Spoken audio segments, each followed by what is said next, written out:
Debbie was my mom's cousin, Debbie Sander, on the Sander side of the family. She's unable to be here today.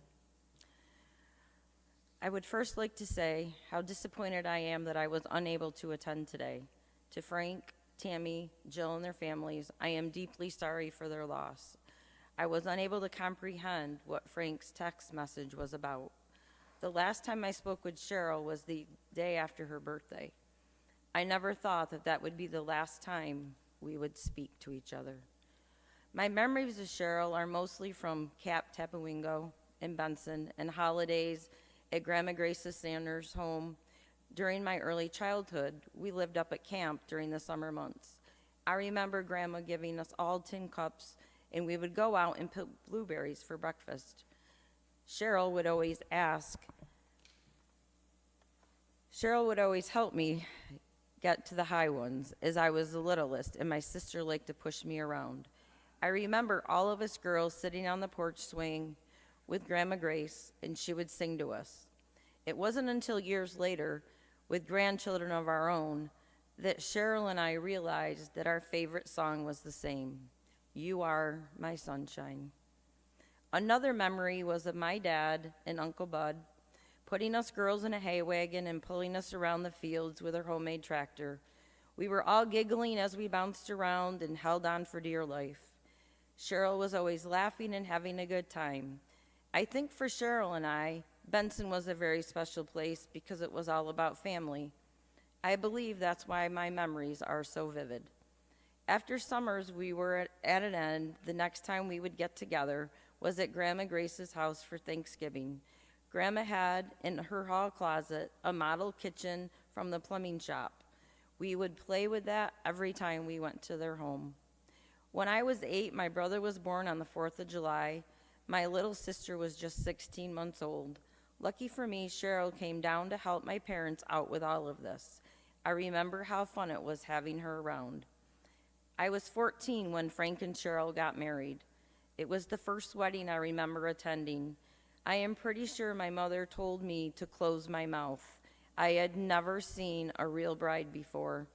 Cheryl looked so beautiful in her wedding dress, and Frank so handsome in his tux.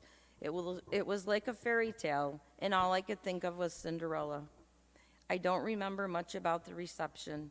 It seemed like it was over, but we kept standing around in the lobby. I know Frank was there with us, but Cheryl was missing. I was confused, and then a door opened upstairs, and Cheryl appeared at the top of the stairs in a very beautiful blue skirt with matching jacket and high heels. She came down this sweeping staircase to which at this time Jackie Kennedy came into my mind. She was stunning. She and Frank looked so happy, and off they went.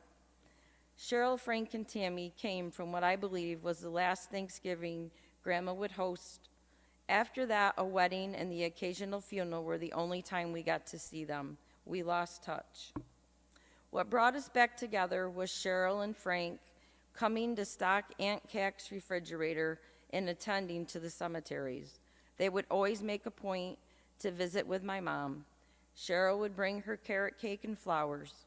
We were spending more time at Mom's house as she needed more assistance, so we got to visit with them also. After both our mothers passed, we started to make a point to get together at least once a year. I really enjoyed our trips up to Canandaigua's campground. Frank and Cheryl would come and pick us up, and they'd give us a tour.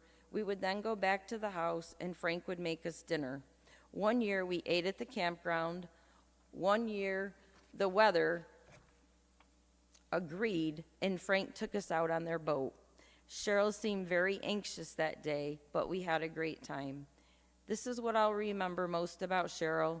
She never missed a birthday, and I know was very fussy about the card that she picked. It had to be just the right card from the front to the back. She was always right there to offer her help. She was thoughtful, kind, caring, concerned, and forgiving, and she loved her family. She was very proud of all of them. When my phone rings, I still think it will be Cheryl on the other end saying, "Hello, stranger. Do I know you?" I think she was scolding me in her playful, teasing way. I miss her. Love, Deb.